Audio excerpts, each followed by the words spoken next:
The time now is 8:05. We're turning to our health.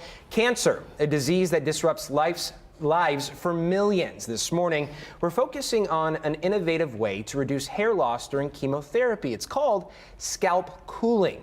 Rachel McMurray, a local breast cancer survivor, is joining us to explain her success with it. And Amber Antley represents Paxman Scalp Cooling, the company behind this technology. Good morning to you both. Thank you so much for coming in.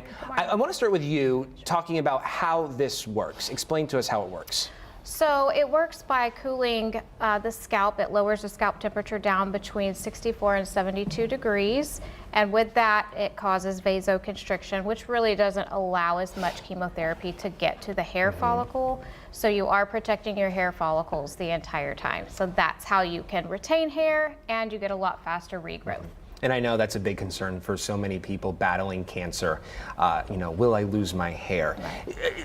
Will you still experience some hair loss, just not as much? Yes, so there will be a little bit of hair loss. We cannot combat all of the chemotherapy, but our success is 50% of our patients retain 50% or more of their hair. Wow. So yeah.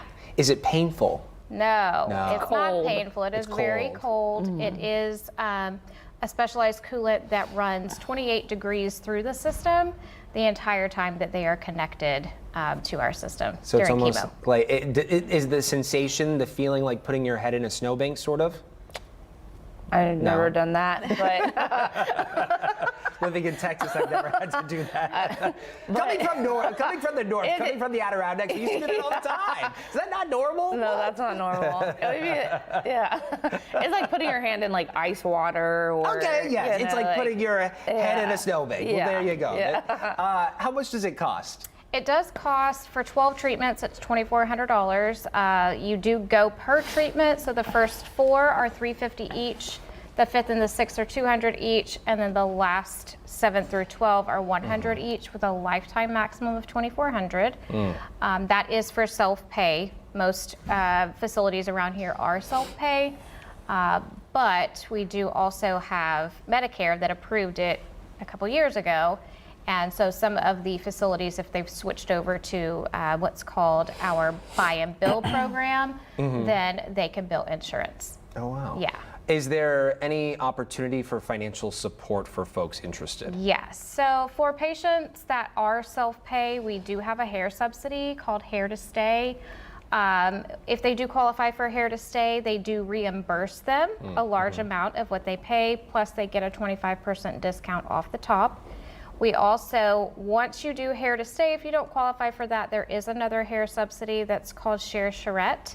And then of course, if you don't qualify for that, Rachel here has a nonprofit called Boots, Boobs, and Barbecue for the local patients that need any financial assistance. Yeah. And I suspect that this came to fruition because of your experience with cancer? Yeah. So yeah, I found it just because I Googled like, how do you not lose your hair during chemo? I was more afraid of losing my hair than, anything else. the treatment. Yeah.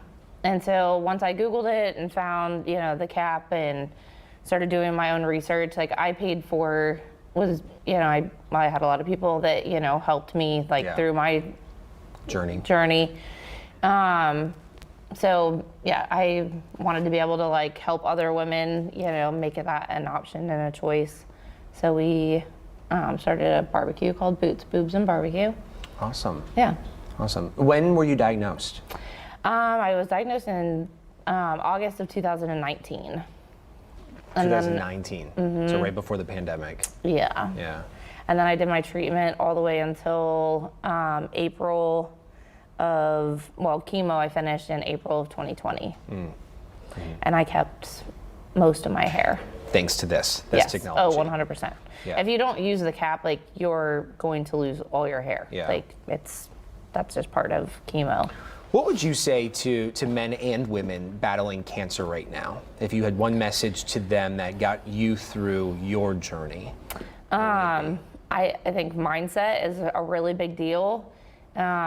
It's kind of crazy, I feel like as soon as you get that phone call, you're immediately looking for hope in, a million different directions. And, keeping a good mindset is a big deal. Taking things like day by day is a big deal. And, my biggest thing was I just decided from the beginning that I wasn't going to be sick unless I felt sick. And keeping my hair helped me not feel as sick. Yeah. Because when I looked in the mirror, then I just felt a little more normal. Yeah. Yeah. For people wanting to get in touch with your nonprofit, don't go to my website right now because it's a mess, but Boots, Boobs, and Barbecue, everything is bootsboobsbbq.com, bootsboobsbbq at social Gmail, media. Social media. Okay. We're on Facebook, yep. And Amber for the technology.